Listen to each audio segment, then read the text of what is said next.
Hey guys, it's Lachey, and I just have a question that I want your opinions on. Um, now, I moved to Texas about 8 years ago, and it's been a huge transition for me, completely different. Um, and one of the things that I had to deal with was dating. And I came to Texas at my freshman year of high school. So new girl. You already have this predisposed notion of like, ooh, who's gonna get to her first type deal. And for me, I date people who I'm attracted to. It doesn't matter of race or anything. Like if I'm attracted to you and you make me laugh and we have a great time, then we're gonna get together. It's no problem. But something that I had to get used to was when I would date someone who was outside of my race, and either three things would happen.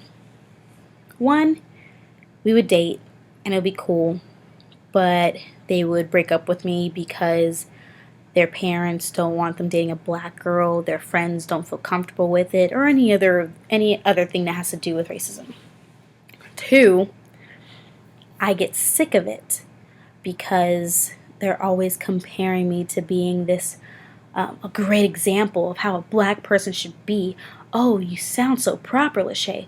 Oh my goodness, you don't act ghetto, Lachey. Oh man, you have no attitude. Like it's great. You you sound very professional. Like I wish. Why can't more black people be like you? And it ticks me off and end it. Or the third one, there's just too much of a cultural difference for people to for me and this person to ever relate to something that's deeper than just holding hands and making out. Um, whether it has to do with my religious beliefs, whether it has to do with why I'm so strong minded on certain subjects, whether it's whether or not he found it very trivial that I would be upset over something that was racial. And then I would have to end things. And so my question is how how do we get over that? How do we get over people, and that's not even just dating, just in general, people telling um, black people who use their vocabulary, who doesn't have an accent that is recognizable, who articulates every word, why can't they just be seen for who they are instead of being seen as a higher level of a black person? Because I feel like that's so disrespectful. That's like me saying, oh, you're not like the other white people. You're not like a redneck at all. You seem really put together. You would be offended by that. So why would you think I wouldn't be offended if someone were to come up to me and say, I'm not really into black girls, but you're the exception because you don't sound like them and you don't act like them. No, that's completely idiotic.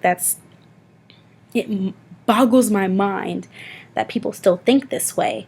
And I know it's going to be a never-ending cycle, but I just I guess I just need feedback. I know I'm not the only person who's been through this. I know it sucks. Um, for example, I had an incident where in high school, there's very few black people at my school. It's a small town, and anything that had to do with race discrimination, they would look to me and like say, "Hey, how do you think black people feel?" And I'm like, "Well, I mean, I can tell you how I feel. I can't tell you how the rest of the race that I share my heritage with feels because I'm just not black. My family didn't just come from Africa. My family came from Jamaica. I have people who are Irish. It's not just that. So it's based on my personal experience that I've been through, and not just because I'm black. Because what if I was that one girl who lived in the suburbs her entire life and has never dealt with a incident of racism whatsoever or discrimination? She's going to have a completely different view than from someone like me who has dealt with that stuff. So I can't be the voice of everyone. Anyway, that's my spiel. Um, Comment below if you have any thoughts or concerns or want to debate. I mean, it's whatever. But thanks for listening.